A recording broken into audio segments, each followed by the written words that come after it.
Oi, gente, amigos, amigas, elucidações para todo o Brasil e para nós também na cidade de Uberlândia. Hoje nós vamos mais uma vez do estado de São Paulo, na cidade Pindamonhangaba, uma cidade linda e maravilhosa, falar pela primeira vez nosso amigo Davi Ascenso, ele que é expositor espírita, ele que é presidente da Casa Espírita Caridade e Amor André Luiz, e também ele é terapeuta holístico, coisa boa e maravilhosa, vai trazer para nós muitas orientações e muitas informações.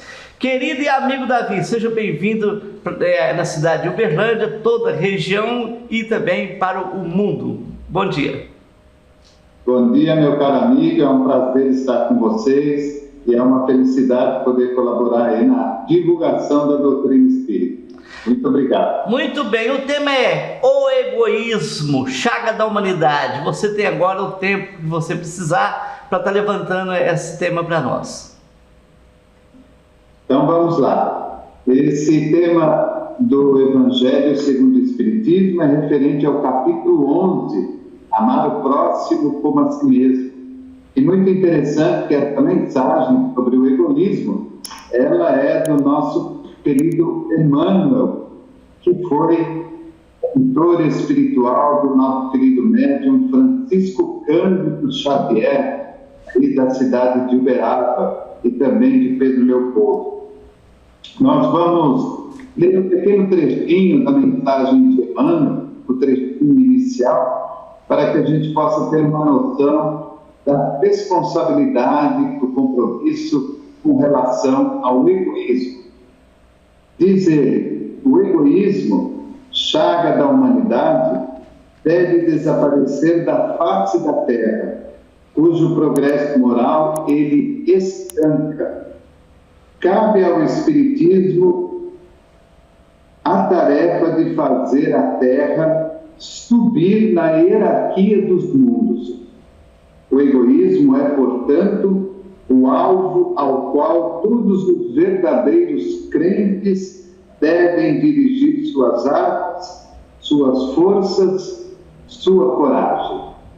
Então, nós pegamos somente esse primeiro parágrafo do texto trazido por Emmanuel, Allan Kardec, onde ele nos fala a respeito que o egoísmo é uma chaga enorme no contexto da nossa humanidade e que principalmente é preciso que nós, os crentes, e é muito interessante esse trecho da mensagem, porque ele não fala exclusivamente do católico, do protestante ou do espírita, mas ele fala dos crentes, que o crente é aquele que crê em Deus, aquele que crê no Pai soberano, Criador de tudo e de todos.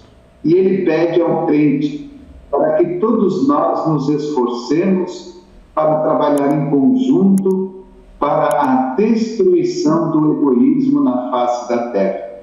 E ele nos pede 3 itens para que possamos vencer o egoísmo na nossa vida. Ele nos pede que nós usemos as nossas armas.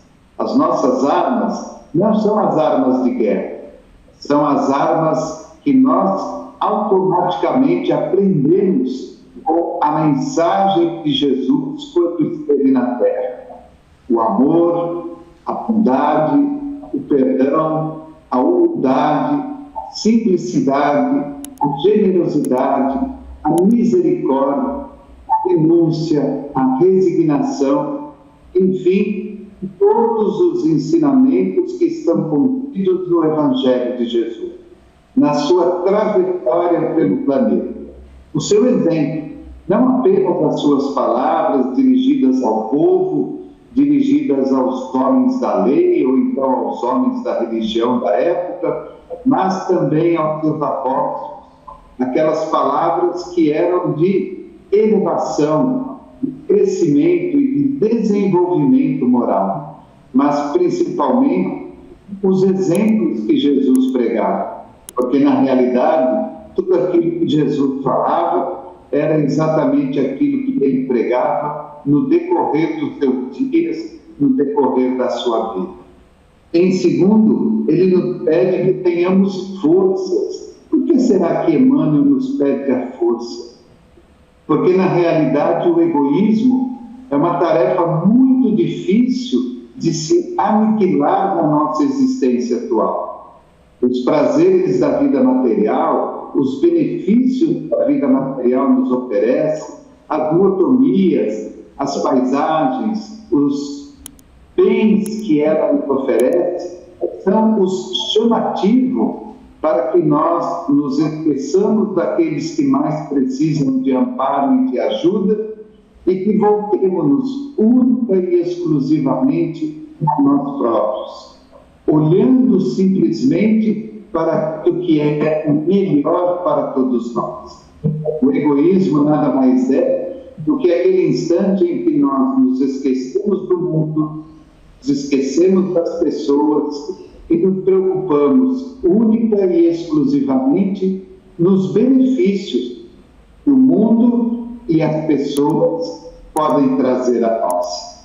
Pensamos naquilo que vamos ganhar, pensamos naquilo que vamos receber como benefício, pensamos naquilo que vai nos trazer alegria e prazer, mesmo que essa alegria e esse prazer sejam questões momentâneas. Então é preciso que tenhamos muita força, muita vontade, muita determinação para alcançar a quebra do egoísmo em nossas vidas. E por último, ele nos pede que tenhamos coragem. E a coragem é o enfrentamento. Que maneira vamos enfrentar nós mesmos o egoísmo que ainda existe dentro de nós? O egoísmo, sem que percebamos, ele faz parte do nosso cotidiano.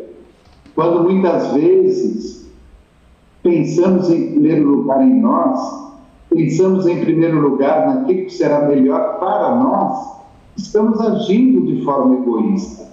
Quando deixamos de fazer um auxílio, sendo que poderíamos fazê-lo, estamos sendo egoístas. De maneira indireta, muitas vezes agimos pelo egoísmo, porque ainda ele faz parte da nossa vida, ele faz parte da nossa existência atual, desse nível em que nós ainda estamos vivenciando como espíritos e também como planeta, até porque vivemos num planeta de provas e expiações. Então, Emmanuel nos pede, olha, precisamos nos munir de armas, precisamos nos munir de força e precisamos nos munir de coragem. E talvez a melhor receita para isso seja o que ele mesmo diz nas entrelinhas. Cabe ao Espiritismo a tarefa de fazer a Terra subir a hierarquia dos mundos. Talvez seria para alguns leitores uma tensão muito grande de Emmanuel acreditar que somente cabe ao Espiritismo essa tarefa. Mas, mediante os outros segmentos religiosos, o Espiritismo nos oferece a possibilidade da comunicabilidade com o mundo espiritual. E nesta comunicabilidade com os espíritos, nós temos a possibilidade de, através dos exemplos trazidos por eles, observar como foi o seu desencarne, como estão na vida espiritual, principalmente aqueles que em épocas anteriores, em encarnações anteriores, iniciaram de uma forma muito ostensiva o egoísmo em suas vidas. Um exemplo prático para isso é nós observarmos, por exemplo, as reuniões de desobsessão, quando os espíritos que se comunicam trazem para nós a sua vida, a sua dor, o seu sofrimento. Em determinada encarnação, lá atrás, agiram de maneira completamente errônea, usaram do egoísmo próprio para tirar bens materiais de outra pessoa, tirar a vida de uma outra pessoa, ludibriar processos da vida para benefício próprio. E hoje, no contexto de uma reunião de desobsessão, esses companheiros mostram-se arrependidos pelo ato que haviam realizado. Talvez, se nós olharmos para o mundo de uma maneira geral, se nós olharmos para tudo que nos rodeia nos dias de hoje, possamos acreditar que o egoísmo ainda seja algo muito difícil de tirar da humanidade. Mas, ao mesmo tempo, olhando por um outro prisma, olhando de uma maneira mais abrangente, observamos segmentos religiosos e até mesmo as casas espíritas e os espíritas trabalhando pelo bem do próximo. Quantas famílias são alimentadas? Quantas pessoas são abrigadas? Quantas pessoas são vestidas com roupas que são doadas? Quantos companheiros e companheiras recebem o benefício de um calçado? Quantas pessoas recebem orientações dentro de um templo religioso? E é sempre importante dizermos que as religiões em si, elas não trazem na sua integridade nenhuma falha, nenhum erro. Elas são apenas o caminho que nos levam a Deus. Os erros que muitas vezes encontramos dentro dos segmentos religiosos estão diretamente ligados ao ser humano. Ser humilde é uma tarefa muito difícil, porque nós muitas vezes precisamos nos desvencilhar, nos desprender de tudo aquilo que a vida nos oferece. Não é jogarmos para fora, para o lixo, aquilo que conquistamos, mas entender e compreender que tudo, absolutamente tudo, até mesmo o nosso corpo físico, é simplesmente um empréstimo de Deus. No instante que desencarnarmos, nada levaremos. Levaremos apenas a nossa consciência e o nosso coração. E se agirmos dentro de uma simplicidade e de uma humildade, poderemos com certeza estar do lado de lá da vida de uma maneira mais sóbria, de uma maneira mais feliz e de uma maneira mais equilibrada. Então, esse é o nosso recado simples a respeito do egoísmo. Muito bem, Davi, muito bem, né? O egoísmo, chaga da humanidade, já falada por todos, né? Nós estamos falando com Davi Ascenso, da cidade Pindamonhangaba, estado de São Paulo, com o tema egoísmo. Agora eu vou mandar um recado para papai e para mamãe. Você que tem criança ou adolescente em casa, procure uma casa espírita mais próxima do seu bairro e leve seus filhos para as aulas de evangelização. A evangelização é uma vacina contra o mal. Quem ama, educa. Quem ama, evangeliza. Leve seu filho para receber as aulas, que é de graça, não se cobra nada, não tem dízimo. Tudo que a família coloca ali da casa espírita é gratuitamente. E você ainda, papai e mamãe, pode ficar também participando de reuniões de pais. Vale a pena você fazer um investimento na sua criança ou no seu adolescente. É melhor você, amigo e amiga que está nos acompanhando, é melhor você levar seu filho numa religião do que você ter buscado amanhã na prisão por falta de orientação que não recebeu. Esse é o recadinho do programa Elucidações. Vamos agora conversar mais com o nosso companheiro Davi.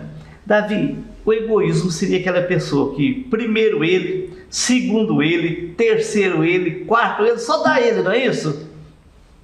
É verdade. Aquela pessoa que está diretamente voltada para ela própria. Porque muitas vezes a gente tem que entender saber separar a questão do egoísmo. A pessoa egoísta mesmo é, como você disse, aquela pessoa que ela está sempre nos primeiros lugares de tudo. Muitas vezes a gente não consegue oferecer algo melhor, algo a mais para as outras pessoas, até porque nós não temos nem para nós mesmos. Então você não pode considerar aquela pessoa como uma pessoa egoísta. É como aquela lição do Evangelho, quando a mulher vai ao gasofilácio e Jesus mostra aos apóstolos que todos aqueles que ali se aproximavam entregavam moedas de ouro, moedas de prata, entregavam sacos de alimento, entregavam até animais, e de repente chega uma senhora muito humilde, muito pobre, e retira da sua bolsa, da sua carteira, da sua modo ali de transportar o dinheiro daquela época, uma moeda, e joga no gasofilácio. E aí Jesus diz aos apóstolos: aquela que o fez com apenas uma moeda, o fez de uma maneira muito mais amorosa e caridosa do que talvez aqueles outros que jogaram tantas coisas e o fizeram simplesmente para estarem em evidência perante a população. Então a gente tem que saber separar uma coisa da outra. Muito bem. Egoísmo. Engraçado que a gente percebe no grupo de trabalho, onde a gente trabalha, no próprio centro espírita, no grupo de mocidade espírita, na hora que vai falar assim, vamos fazer alguma coisa aqui, aqueles mais presos, né, eles saem fora do esquema, não querem participar por causa dessa problemática de desprendimento. A pessoa egoísta não é desprendida, né? Ele quer só arrumar as coisas. Interessante que todos nós, a maioria de nós, temos em casa um local para guardar as coisas velhas. Não é isso? Sempre tem um lugar lá, entendeu? E tem que começar por ali, né? Liberar essas coisas que não servem para nós mais, que a gente está guardando. Guarda coisa que não vai servir nunca. A gente vai desencarnar e não vai usar, mas a gente fica preso guardando. Usa um quarto, usa um lugar da casa, poderia servir para outra coisa, para guardar coisas que a gente nem usa mais. Teria que começar por aí, né, ô Davi? O Emmanuel fala que o trabalho começa em nós mesmos. Inclusive, é interessante lembrar que esse item do capítulo, que tem como subtítulo o egoísmo, é uma mensagem de Emmanuel e logo em seguida tem uma mensagem de Pascal também. Então, são duas mensagens falando do mesmo tema. E os dois divergem para o mesmo caminho, ou seja, de que é necessário realizar esse trabalho, primeiramente em nós, dentro da nossa vida. Então, muitas vezes não é simples nos desvencilhar muitas coisas que fazem parte da nossa vida. Guardamos uma coisa antiga, guardamos uma roupa antiga, guardamos qualquer coisa que seja antiga, porque não conseguimos ainda entender que aquilo para nós, se não está fazendo nenhum benefício, então ela pode reverter para uma outra pessoa. Às vezes você tem um sapato, você acha o sapato bonito, elegante, é um sapato que de repente, quando você for chamado para um casamento, você vai usar aquele sapato. Mas você nunca usa, até porque você nunca é chamado para um casamento e de repente, se é chamado, você acaba se utilizando de outro calçado. E o sapato fica ali, tomando poeira, muitas vezes incomodando num determinado canto, quando que ele poderia ser útil para uma outra pessoa. Tem que começar pelos pequenos gestos, né? Pelos pequenos gestos, as outras que nós não usamos mais, que acaba nem sendo caridade, né? É uma maneira de você liberar aquelas coisas da sua casa, mas tem que começar por ali, né, Davi? Liberando as roupas, os calçados, aquelas coisas que você não come mais, o que desperdiça, que é desperdício da nossa mesa. Tem que começar, tem que ter o início, né? Para a gente começar a aprender a servir, a desprender, não é isso? É verdade, o desprendimento, você falou muito bem. Vocês têm aí um exemplo muito próximo, foi o Chico, e a gente via o desprendimento do Chico em todos os setores da sua vida, uma pessoa que sempre trabalhou, sempre sempre lutou para ajudar a sua família, ajudar o seu pai, sua mãe, a sua madrasta, ajudar os seus irmãos. Mas, mesmo assim, ele sempre trabalhava em benefício do próximo, procurava de alguma maneira beneficiar o próximo. E quando a gente olha, por exemplo, são mais de 500 livros psicografados pelo Chico, todos eles, sem exceção de nenhum, todos eles, as suas verbas foram revertidas para instituições aí mesmo da região e de todo o Brasil e talvez até fora do Brasil. Então veja como que a pessoa compreende o sentido do não egoísmo e ela entende que aquilo, como eu disse na preleção inicial, é um empréstimo de Deus. Deus está nos emprestando para que a gente se utilize. Na hora que aquilo não nos serve mais, nada mais lógico do que, de repente, estando em bom uso, estando em boa condição, nada mais justo do que reverter isso para uma outra pessoa.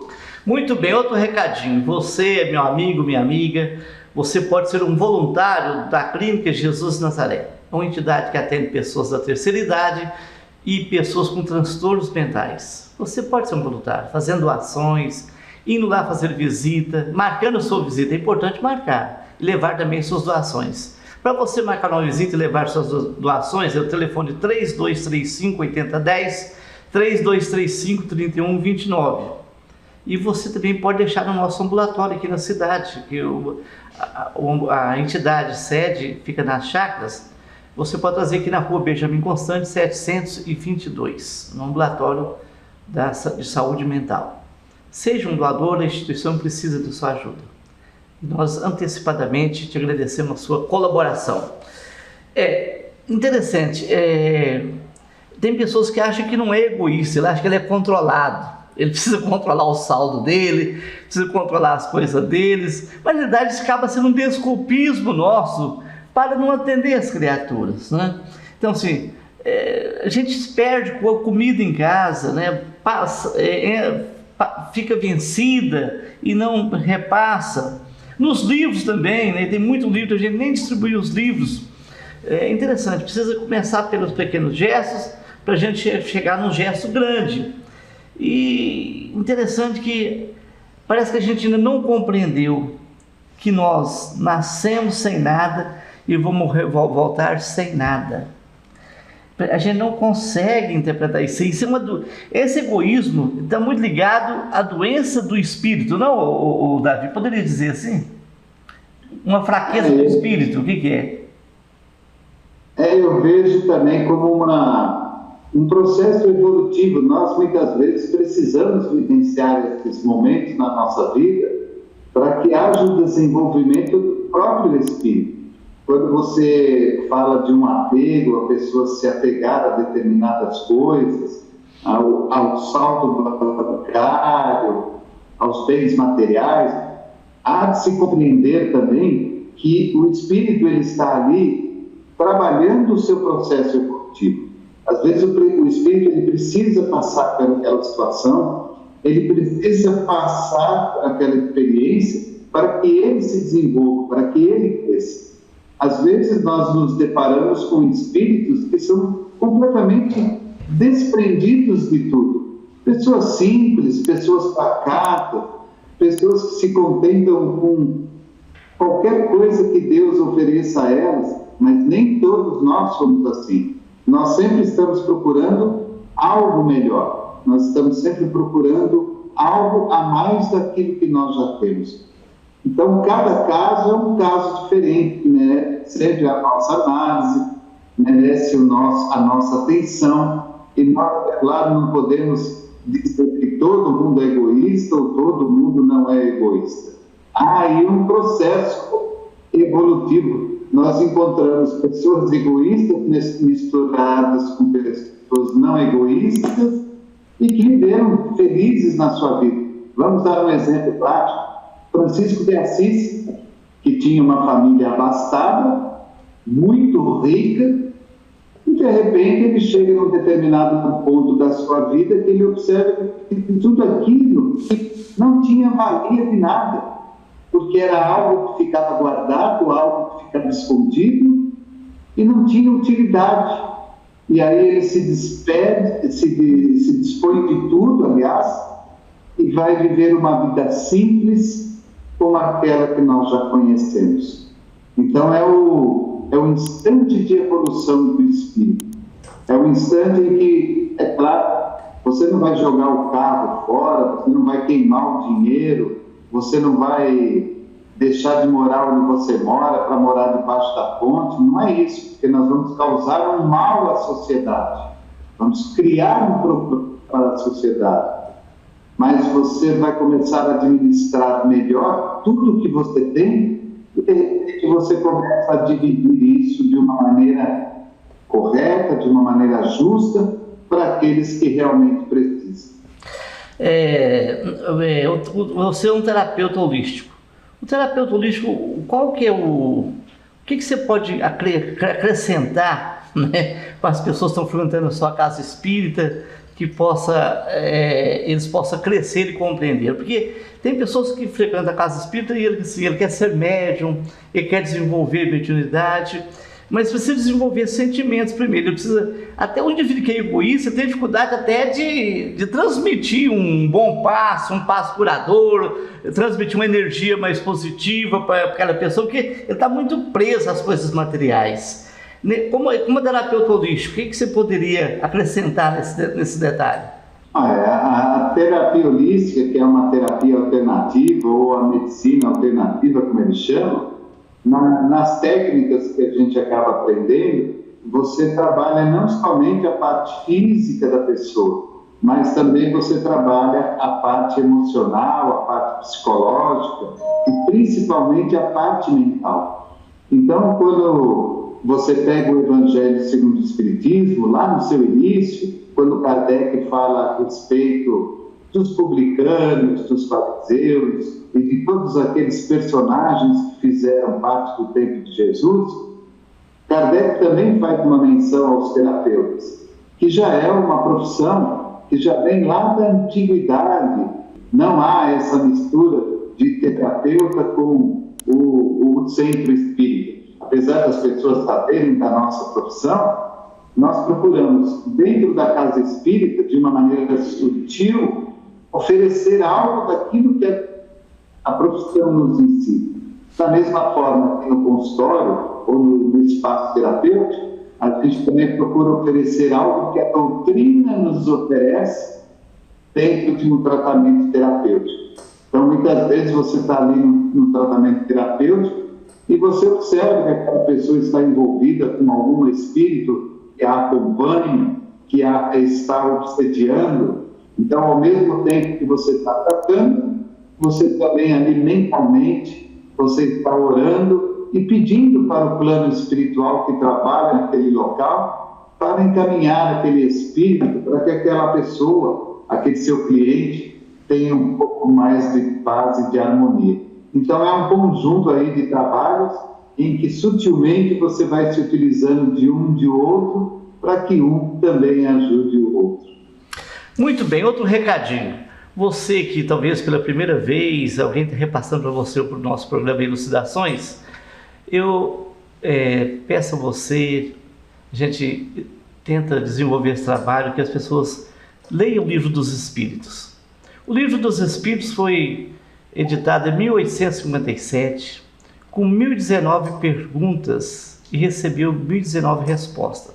O Allan Kardec, codificador da doutrina espírita, ele fez 1019 perguntas aos benfeitores espirituais e teve a resposta na íntegra. São as respostas atuais para o dia de hoje. Vale a pena você adquirir, um preço barato. O preço do livro do Espírito é muito barato e você pode ter ele na sua casa para você fazer a leitura, para você entender o que ocorre no dia de hoje, o que aconteceu, o futuro que vem acontecendo. É importante. Livro dos Espíritos, anote aí. 1019 perguntas, foi lançado em 1857 e é muito atual. Vale a pena. Querido e amigo companheiro Davi, agradecemos sua participação, né? que em outros momentos a gente possa falar novamente, você possa vir a Uberlândia fazer uma palestra para nós. Uberlândia tem mais de 100 casas espíritas, nós temos aqui Uberaba, temos aqui Araquari, são cidades maravilhosas, a gente pode fazer um ciclo de palestra aqui uma semana. Você fica à vontade, o dia que você vier em Uberlândia, a gente faz todo o apoio, toda a logística para você. Tá bom? Gostamos muito. Muito obrigado, eu agradeço aí pela sua bondade, pelo seu carinho. É uma alegria poder falar aí com o pessoal de Uberlândia, da região. Nós que sempre, durante a nossa caminhada, estivemos muitas vezes em Uberaba, Sacramento, Araxá, Uberlândia, passamos também. Então é sempre uma alegria muito grande voltar a falar com todos daí. Uma região que a gente tem aí um amor e um carinho muito grande. Só tenho a agradecer aí pela sua bondade, pela sua paciência, e que Jesus te abençoe na caminhada para que você continue aí o seu trabalho, que vale muito para aqueles que precisam ainda de ajuda e de esclarecimento. Muito bem, lembrando que Núcleo Social Jesus Nazaré, Clínica Jesus Nazaré, precisa da sua ajuda. Faça doações, vá pessoalmente levar as doações. Entidade que atende pessoas com transtornos mentais e pessoas da terceira idade. Nós aguardamos você. Gente, estamos indo embora. Semana que vem tem mais, se Deus quiser. Fique com Deus, um forte abraço.